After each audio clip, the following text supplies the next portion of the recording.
La verdad que me recordé y me di cuenta de mi primer paciente con fiebre prolongada, yo recién recibido en el Hospital San Borja Argarán.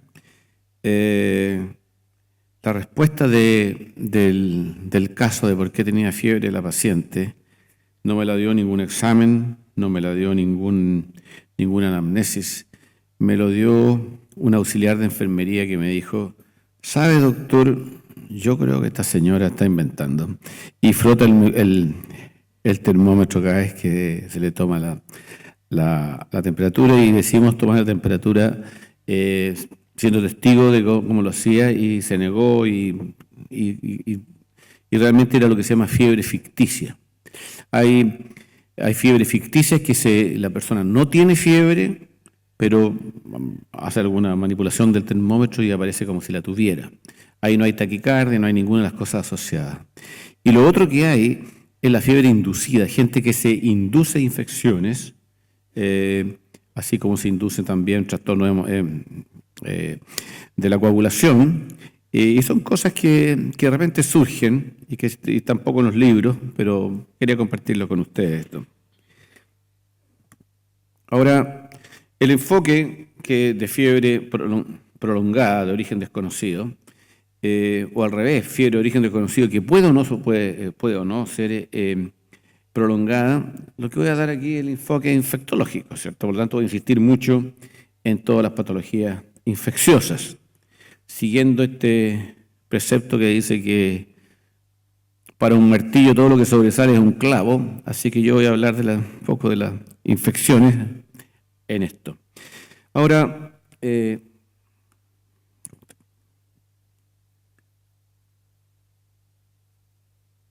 al otro lado. Ya.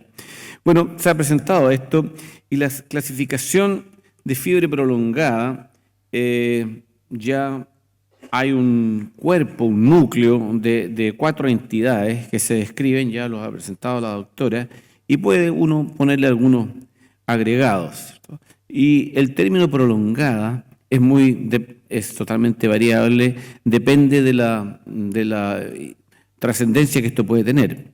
Por lo tanto, aquí dentro de esta clasificación ustedes podrán ver que los tiempos son distintos de acuerdo al huésped. Y es muy importante quién es el que está teniendo esta fiebre. Y así se clasifica la fiebre prolongada de origen desconocido clásica, que tal como dijo la doctora, son una temperatura específica definida, 38,3. ¿Por qué 38,3? ¿Por qué estos números raros? Porque esto se describe en Fahrenheit, y 38,3 son 100 algo fijo, ¿cierto? Son números completos en grados Fahrenheit. Y es interesante porque esta clasificación de 38,3 es la que trae la última edición del libro Mandel, pero la anterior decía 38. No sé por qué la cambiaron. Y habla de 3 semanas de duración en que el paciente haya sido visto y haya sido evaluado, ya sea con 2 visitas o 3 días de hospitalización. Porque fiebre prolongada tiene que ser de origen desconocido. Se ha hecho un intento por definir la etiología y no se ha logrado, porque un tuberculoso puede tener 2 meses de fiebre, y eso es fiebre prolongada, pero a la primera vaciloscopía ya se tiene el diagnóstico. En segundo lugar está la fiebre prolongada de origen desconocido nosocomial. Es que este es un paciente que tiene que tener varias características. Es un paciente que tiene el mismo grado de fiebre, lleva más de 3 días con fiebre, se ha hecho algunos estudios, pero esta fiebre estaba ausente al ingreso, no estaba presente, es algo adquirido nosocomialmente. Obviamente hay algunas enfermedades que pueden ingresar sin fiebre y dentro de su evolución la tienen, pero eso ya tendría que haber sido descartado. La fiebre del neutropénico es completamente distinto en términos de duración. Es una fiebre de 3 días con cultivo negativo a las 48 horas. ¿Por qué no se da más tiempo? Porque esta es una emergencia. El paciente neutropénico es una emergencia en que si uno no toma las medidas adecuadas prontamente, es un paciente que puede fallecer rápidamente. Y se ha agregado desde el surgimiento de la patología VIH la fiebre prolongada de origen desconocido en el VIH, que es un tema muy interesante, que es igual que en cuanto a sus características de duración a la fiebre clásica, pero el paciente está infectado por VIH. Y ahí hay que definir si el paciente está inmunodeprimido, no está inmunodeprimido, está con terapia, está sin terapia, está con profilaxis, está sin profilaxis. Y aquí después uno tiene los agregados, ¿cierto? La doctora agregaba al paciente mayor, pero también uno puede agregar al paciente, ¿cierto?, del viajero retornado, dependiendo de lo que de la práctica que uno tenga. Esto es un tema que a mí me toca bastante. Nosotros tenemos en la Clínica Santa María una clínica del viajero, y así como damos la consejería de viaje, también recibimos al paciente que tiene fiebre después. ¿Cuáles son las causas generales de fiebre según la clasificación general? Ya lo voy a mostrar en una imagen, porque también esto va cambiando. Lo clásico, lo que se mencionó de Petersdorf, eso es de hace ya 50 años o más años. Y si bien se mantiene su núcleo básico, ha ido cambiando. La fiebre prolongada de origen desconocido clásica se caracteriza, está causada fundamentalmente por infecciones, cánceres y cuadros inflamatorios, y una gran gama de miscelánea que puede ir, ¿cierto?, como está escrito en una parte, mixoma auricular, por ejemplo, del cual yo nunca he visto ninguno, pero está dentro de las clasificaciones. En cambio, la fiebre de origen desconocido nosocomial son infecciones, son complicaciones postoperatorias, y ya entre el tema de medicamentos que pudieran causarla, fiebre por droga. La fiebre de origen desconocido en los neutropénicos son infecciones clásicas y también las oportunistas, con agentes que no causan problemas en un inmunocompetente. Y en este caso, en la fiebre neutropénico es donde se tiene la más alta tasa de no documentación de la etiología. Fiebre en VIH son fundamentalmente infecciones oportunistas y linfoma, pero esa es una clasificación general. Como decía, el paciente VIH es un paciente que puede tener una gran variedad, un gran rango de patologías de acuerdo a su estado inmune, de acuerdo a lo que estamos haciendo, de acuerdo a si lo estamos tomando medidas preventivas o no. Pero ese es un tema que da para mucho. Y la fiebre en viajeros es fundamentalmente una fiebre infecciosa de patologías tropicales. Porque si a alguien le da una neumonía en un viaje, bueno, se diagnostica rápidamente después. Y de las patologías de viajeros, más la que por antonomasia la que causa la fiebre prolongada es la malaria. Y uno dice, ¿malaria? ¿Dónde hay malaria? Bueno, hay 200 millones de personas al año que adquieren malaria. Y aquí está lo que mencionaba de causas de fiebre, un enfoque evolutivo. Y aquí arriba está desarmando esto. Ups. Bueno, arriba se muestra que en general ahora un 36%, un tercio de los cuadros son por infecciones, un 24% son por neoplasia, después tenemos patología inflamatoria del tejido conectivo o autoinmune y un porcentaje de misceláneas. Pero esto ha ido cambiando. Si ustedes ven, no sé si hay otro láser. Bueno, si ustedes ven aquí el año 50, era básicamente infecciones y una alta y una gran frecuencia de patología miscelánea o no diagnosticada. Y ha ido evolucionando de los años 50, 70, 80. Muchas gracias. Ahí se ven, ¿cierto? Va a tener los dos entonces. Ok, gracias. Así que esas son las grandes características y van evolucionando en el tiempo. Y eso hay que tenerlo presente porque, evolucionan tanto las patologías, evolucionan las formas de hacer el diagnóstico, las técnicas diagnósticas, y también el huésped en cuanto a los huéspedes del año 50. Había mucho menos inmunodeprimidos, la mayor parte eran fiebre prolongada en pacientes clásicos, por así decirlo. Ahora predominan mucho los pacientes que tienen algún grado de inmunodepresión.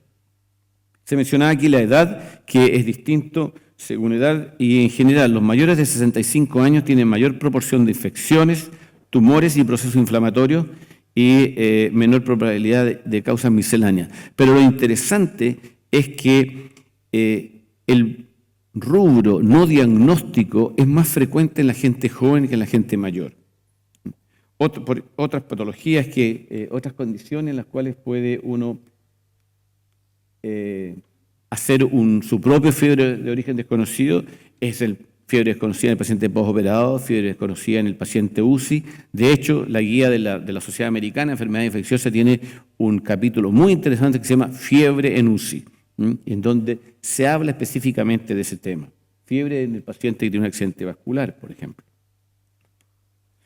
Y aquí ven ustedes la diferencia que hay entre pacientes mayores y menores de 65 años, en donde el paciente mayor tiene más infecciones, más tumores, más comorbilidades, otras enfermedades multisistémicas, pero somos capaces de diagnosticar las patologías en mayor frecuencia que en el paciente menor. ¿Cómo evaluamos a un paciente con fiebre prolongada? Y la verdad que muchas veces uno ve ambulatoriamente a pacientes que dicen tener fiebre prolongada, uno incluso la puede detectar, se han hecho muchos exámenes y no se ha llegado a un diagnóstico. Y yo diría que lo primero que tiene que ver uno es cuánto le está afectando la fiebre a esta persona, cuál es la magnitud de esta fiebre, porque hay personas que tienen temperatura 37,5 permanentemente, se toma temperatura oral y le puede llegar a 38, pero están meses y no se ven comprometidos. Por lo tanto, uno tiene que discernir en un paciente con fiebre prolongada, ambulatorio, donde no hay emergencia, ¿es significativo esto? ¿Es una patología que le está causando algún daño? Y hay elementos que se asocian a patologías de mayor trascendencia. Y, por ejemplo, un paciente tiene fiebre alta y sostenida, por supuesto que eso es algo que uno tiene que ponerle atención y se asocia a patologías de mayor importancia. Baja de peso. La baja de peso es muy importante en la evaluación de un paciente para ver cuánto le está afectando esto. Lo mismo que si se está anemizando, está bajando la hemoglobina, si su sedimentación es alta, y ahí es más importante la sedimentación que PCR, la proteína C reactiva, en cuanto a un valor predictivo de seriedad o gravedad de la enfermedad. Las alteraciones de pruebas hepáticas, de las cuales ya se mencionó que fosfatasa alcalina es muy importante. Y también LDH, deshidrogenasa láctica, también es un indicador que puede hacer sospechar de linfoma. Y aprovecho para pasar el aviso de que si todavía se sigue pensando de que la LDH es un marcador de neumonía por neumocistis, eso no es cierto, no tiene mucha relación. Este concepto de evaluar la gravedad de un paciente se aplica fundamentalmente a la fiebre prolongada clásica o a la asociada a VIH y evidentemente no a un neutropénico. Siguiendo con el enfoque infectológico de una evaluación de fiebre prolongada de origen desconocido, luego de tener esto en mente, ¿cómo empezamos a evaluarlo? Y también tenemos que hacerlo, o ayuda el hacerlo teniendo en mente qué tipo de paciente es, qué tipo de fiebre sería. Y así en un paciente con fiebre de origen desconocido, clásica, como mencionaba la doctora, la anamnesis es importante. Pero, ¿qué preguntamos de la anamnesis, cierto, a un paciente? Preguntamos cuánto tiempo lleva esto, en qué circunstancia ocurrió, ¿tiene un riesgo especial epidemiológico? Tenemos que preguntarles dónde ha viajado, con quién ha estado y entrar a preguntar sobre sus prácticas sexuales, que es un tema a veces que uno se inhibe de preguntarlo porque puede haber, claramente se puede llegar información útil. Si ha viajado, qué exposiciones ha tenido, exposición a animales, en qué trabaja, se ha vacunado o no se ha vacunado. Hay una pregunta muy importante, ¿es usted el único que tiene esto? ¿O hay casos similares? Porque casos similares realmente cuando hay un brote de algo, surge inmediatamente la posibilidad que esto sea infeccioso o tóxico, ¿cierto? Así que ese es el tipo de preguntas que tiene que hacerse a una persona. ¿Lo han operado? ¿Tiene vaso? ¿No tiene vaso? Ese tipo de preguntas. En cambio, en la fiebre nosocomial hay que averiguar sobre las operaciones. ¿Qué operación se hizo? ¿Se tuvo o no tuvo profilaxis quirúrgica? ¿Qué procedimiento? ¿Tiene catéteres? ¿No tiene catéteres? ¿Tiene alguna prótesis? ¿Esta cirugía es con prótesis o sin prótesis? ¿Qué medicación está recibiendo? ¿Y cuál es la patología de base? Y en el neutropénico, bueno, la historia no importa tanto. Ahí importa cuál es el tipo de neoplasia. ¿Es una neoplasia que está controlada o no está controlada? ¿Qué medicación se le dio? Porque hay inmunosupresión adicional a la falla en la fagocitosis. Hay medicamentos que se usan, quimioterapia, que producen una profunda depresión de la inmunidad celular. Hay que saber qué medicamento. No quedarse en él recibió quimioterapia, ¿cierto? Hay que saber su recuento absoluto de neutrófilos. ¿Es un paciente neutropénico o no?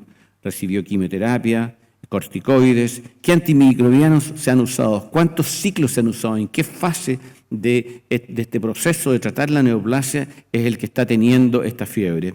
¿Y cuál es el riesgo ambiental? Tremendamente importante. En estos momentos, y no sé si voy a decir cosas que pueden ser medias confidenciales, en Clínica Santa María, si ustedes tienen una imagen de la Clínica de Santa María y de un edificio al lado que era el Colegio de Ingenieros, les puedo decir que el Colegio de Ingenieros desapareció. Hay un hoyo tremendo porque hay construcción. En los hospitales siempre hay construcción, nunca dejan de tener una construcción los hospitales y eso produce una contaminación ambiental con esporas que en un paciente neutropénico inmediatamente nos hace pensar en aspergilos. En fiebre de origen desconocido en un paciente de VIH, ya mencioné, ¿cuál es el estado inmunológico? No es lo mismo tener 150 CD4 que tener 500. ¿Está este paciente con profilaxis? ¿Está recibiendo cotrimoxazol? ¿Se hizo profilaxis de tuberculosis? ¿Está recibiendo cotrimoxazol para prevenir toxoplasmosis? Eso hay que preguntarle. Su terapia. La misma terapia puede producir fiebre. Hay drogas que producen fiebre mantenida. Contactos. Y en contactos yo diría que dos son los importantes. Contacto sexual con un brote que hay en estos momentos de sífilis, claramente es muy importante, y tuberculosis. En estos momentos tenemos también que preguntarle al paciente clásico también de dónde viene. En Santiago hay una proporción de inmigrantes significativos que afectan determinados hospitales. El Hospital San José y el Hospital San Borja Redán son los hospitales que atienden a la mayor proporción de población migrante de Santiago. Hay otros hospitales que no ven a muy pocos inmigrantes, pero el área norte y el Santiago Centro se concentran muchos inmigrantes y hay que saber y hay que estudiar para ver qué patologías tienen en sus países de origen. En el fiebre prolongada de origen desconocido del viajero, lo mismo, lugar, ver qué patologías estaban prevalentes. ¿Recibió profilaxis? ¿No recibió profilaxis? ¿Recibió profilaxis de malaria? ¿Se vacunó? ¿Usó repelente o no? ¿Qué comida? ¿Tuvo encuentros sexuales o no? Esa es la parte anamnéstica del paciente. Y luego viene, examinarlo. En una fiebre clásica, examinamos piel, examinamos ganglios, hay heridas, hay masas, hay áreas sensibles, soplos, por supuesto, examen pulmonar, petequias, como muestra esta presentación, o algún tipo de erupción. Eso es sífilis secundaria. Entonces hay que mirar, hay que usar todos los sentidos dentro de este examen físico. Hay organomegalia, por ejemplo, las extremidades. ¿Cuántas veces uno ve a un paciente que está con fiebre y se le examina por todas partes y nadie le mira la pierna que tiene una celulitis? En fiebre nosocomial hay que ver los sitios quirúrgicos. Este sitio quirúrgico está exudando. Esta es una herida, esta herida quirúrgica evidentemente está infectada, está tumefacta, está con secreción. Esa secreción que muchas veces es calificada como seroma, tengan cuidado. Si ustedes sacan un punto y meten una pinza, ahí va a salir una colección hemopurulenta. Ese catéter también hay que mirar heridas, catéteres. Hay que mirar las radiografías. Si usted tiene un paciente como este, que ha sido operado del abdomen y que tiene este tremendo ascenso diafragmático, eso no es neumonía.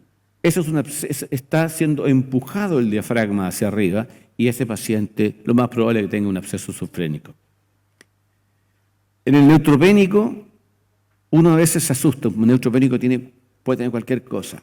No, el neutropénico tiene infecciones en sitios muy precisos. Hay que mirar la boca, tiene mucositis, tiene en la piel, ¿cierto? Esto es una lesión embólica, es la eczema gangrenosa, propio de infecciones embólicas por bacilo gram negativo, fundamentalmente pseudomonas, o tiene este paciente alguna lesión pulmonar de ese tipo cavitada en que en el neutropénico, en un no neutropénico uno podría pensar en tuberculosis, pero en un neutropénico uno pensará en Aspergillus. Examen físico en el paciente VIH. ¿Cómo está su estado neurológico? Busquemos la piel, ganglio, la boca. Si ustedes ven esto, algorra, ¿cierto? O candidiasis oral en un paciente VIH, saben inmediatamente que este paciente tiene un profundo grado de inmunodepresión. Basta porque no hay algorra en alguien que tenga bien su inmunidad, a menos que haya recibido corticoides o antibióticos. Pero esta es una medición de CD4. Aquí hay menos de 200 CD4. Hay que ver si el paciente tiene ganglios, ¿cierto? Este es un paciente con ganglio axilar y hay que ver si el ganglio es duro, es inflamatorio, va hacia linfoma, va hacia tuberculosis. Y acuérdense, esto es pinchable. Tiene una neumonía. Este es un paciente que, si bien su examen pulmonar puede ser normal, pero este es un paciente que está taquipneico, que es un paciente que está desaturando. Si ustedes hacen una radiografía y ven esta neumonía intersticial, eso es neumonía por neumocistis. Y aquí vean ustedes estas lesiones que uno podría decir, ¿qué es lo que es esto? Parece molusco contagioso, pero el paciente tiene fiebre, el paciente lo de la cabeza. Esto es criptococosis diseminada. Hay que examinar al paciente cuidadosamente en el caso de un paciente VIH. En los pacientes que vienen de viaje, bueno, la doctora Concha ya nos habló de esto, básicamente una cosa que pueden buscar uno, erupciones cutáneas. Y a nuestros ojos de poco experimentados, nos es muy difícil diferenciar si es un dengue, si es un zika, este es un dengue, un zika, pero basta con que uno diga tiene un rash para más o menos saber de qué se trata. Eso en cuanto a examen físico. Si seguimos ahora con el laboratorio, ¿cuáles son los exámenes más importantes que uno debe hacerle a un paciente con una fiebre clásica? Bueno, los exámenes generales, nos importa el recuento de glóbulos blancos, queremos ver si tiene leucocitosis, la sedimentación es muy importante, las pruebas hepáticas, orina también, e imágenes, cultivos y la serología, que ya algo he mencionado de que hay que tener cuidado con las serologías. Biopsias, ya se hablaban de etapas en que uno está haciendo estudios. La primera etapa son exámenes generales con cultivos, después vienen imágenes, pero cuando eso no está dando respuesta, hay que pensar qué puedo biopsiar y evidentemente biopsiaremos las áreas que están anormales. Antes se hacía bastante biopsia hepática, pero la verdad es que es peligrosa y el rendimiento es bajo, así que ha disminuido mucho esta posibilidad. Ecocardiograma también, pero básicamente en el paciente clásico son imágenes, exámenes generales, imágenes y cultivos. Ahora, mientras más tiempo pase un paciente con una fiebre prolongada sin que hagamos el diagnóstico a pesar del estudio, menor es la probabilidad de que esto sea infeccioso. En la fiebre nosocomial, básicamente imágenes y cultivos son la forma, los exámenes laboratorios que más tenemos que hacer. Y las imágenes dependerán de qué sitio se ha operado, qué síntomas tiene. El paciente neutropénico, el énfasis debe ser en el cultivo, es lo primero que uno tiene que hacer. Por eso los pacientes neutropénicos tienen tantos hemocultivos, está bien, eso es lo que hay que hacer. Imágenes, y ya ahora lo que estaba de moda es hacerle el PAN-TAC a los pacientes. No voy a hablar del PET, que es una nueva técnica de la cual se usa un poco, es bastante cara, y nos habla donde hay un metabolismo aumentado que puede ser tumoral, puede ser infeccioso, pero es una técnica. Pero en general, cuando uno habla general de imagen, estamos hablando de radiografía, ecografía o TAC. Aquí sirve la serología. El galactomanano en un paciente neutropénico puede ser muy importante como precursor o como manifestación de aspergilosis. Biología molecular sirve mucho para citomegalovirus y para otros hay que tener mucho cuidado en la interpretación. Y en el paciente VIH hay que hacer imágenes, hay que cultivar, puede tener una tuberculosis, vaciloscopía y hay que hacer otras cosas, DRL, hay que hacer pruebas hepáticas, biología molecular también, que sirve para tuberculosis, neumocistis, citomegalovirus y también aquí considerar rápidamente la punción lumbar. Los pacientes neutropénicos rara vez tienen meningitis, en cambio los pacientes VIH con mucho mayor frecuencia lo tienen, y ahí que sea tan importante la punción lumbar. En cuanto a los cultivos deben provenir de áreas representativas.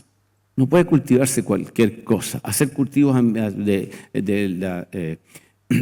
la cavidad nasal, hacer cultivos orales, hacer cultivos perineales, puede dar una imagen, una información epidemiológica, pero no da información específica y útil para ese paciente. Los cultivos deben ser representativos, deben ser de sangre, bien tomados, deben ser de cavidades estériles, deben ser de secreciones, deben ser de orina, de líquido cefalorraquídeo.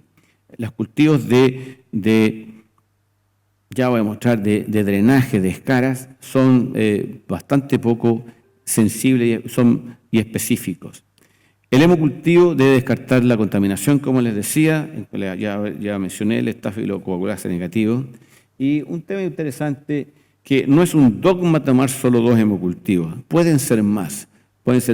Fiebre prolongada de mucho tiempo, pueden ya haber inhibidores de crecimiento y perfectamente se puede tomar hemocultivo. Una sospecha de una endocarditis en alguien que no está en una emergencia ni embólica, ni séptica, ni cardiovascular, uno puede tomarle cultivo un día y esperar y tomar un nuevo set de cultivo al día siguiente, especialmente si ha recibido algún antibiótico de forma previa. Estos cultivos requieren interpretación en heridas, en secreciones de drenaje, incluso en orina con Foley, escaras, tomar un cultivo superficial, o incluso la expectoración, hay que analizarlo. No es automático que cultivo es enfermedad, S es sensible, R es resistencia y todo muy fácil y yo sé lo que hay que hacer. Requiere una interpretación. Si ustedes aíslan un Staphylococcus aureus de la expectoración, bueno, puede haber Staphylococcus aureus, debe ser contaminante la expectoración. Pero si le hacen un gram y ven que hay puras cocáceas gram positivas, es otro el enfoque que uno da. Los bacilos gram negativos en expectoración son más representativos de infección, pero Streptococcus pneumoniae, por supuesto, inmediatamente un Streptococcus pneumoniae está indicando una neumonía, pero estafilocoagulasa negativo y cándida, como también lo conversé en la mañana, no son así. Serología, hay que tener cuidado con la serología, no siempre indican actividad. ¿Cuáles son las serologías que tienen un alto valor predictivo? VIH, por supuesto, pero nos va a decir que es VIH, es lo cual nos va a poner en otro escenario, pero no nos está dando la respuesta del problema.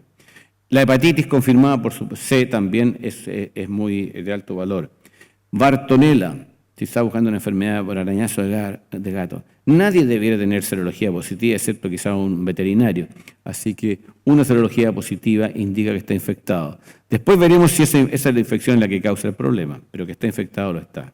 Lo mismo un BRL alto, hay falso positivo, ya se mencionó, Brucela, y un test que sirve bastante y que se usa poco es el tito antistreptolicina O. A veces hay enfermedad reumática y si ustedes pesquisan, o eritema nodoso, si ustedes pesquisan a través de un antistreptolicina O que hubo una infección estreptocócica reciente, eso puede tener mucha importancia. Y menor valor predictivo tienen para Epstein-Barr, para citomegalovirus, para toxoplasma, parvovirus B19, y yo les digo, no olvídense de la reacción de Vidal y también de la serología para virus herpes simple 1 y 2. Es tan alta la tasa de incidencia de serología positiva por infección previa de por lo menos herpes simple 1 que no saca nada uno con tener esa información. Biología molecular. Es una gran herramienta actual para para encontrar huella de un agente infeccioso, pero no necesariamente indica actividad infecciosa. El brote que se ha descrito de Clostridium difficile en Estados Unidos está siendo reanalizado porque la PCR de Clostridium solo detecta el gen que puede inducir la producción de toxina, pero no está midiendo si se está produciendo o no. Así que buena parte del alza está dado por una información que no es fidedigna y se está reanalizando. Lo que sí mejora la biología molecular es la cuantificación. La carga viral que ya hacemos en VIH, hacemos en hepatitis B, o sea, en hepatitis C, en citomegalovirus, en trasplantados en otros virus que pueden tener 100 millones de copias por ml, como el BK, por ejemplo. Hay que tener cuidado con la interpretación. Para citomegalovirus, por ejemplo, no hay un corte de carga viral que ha sido consensuado como el valor que representa actividad o no. Alto valor predictivo, biología molecular, ya dije, VIH, tuberculosis, neumocistis, y existe la llamada PCR universal, que es una técnica en la cual se toma una muestra y uno pide y se va para ver si hay secuencias propias de virus, propias de hongos o de bacterias, y una vez que uno dice, bueno, son de virus, se siguen haciendo PCRs que pueden llegar a definir cuál virus estaba presente. Es una técnica que poco a poco está ganando, está ubicándose en el armamentario diagnóstico, pero nuevamente requiere interpretación.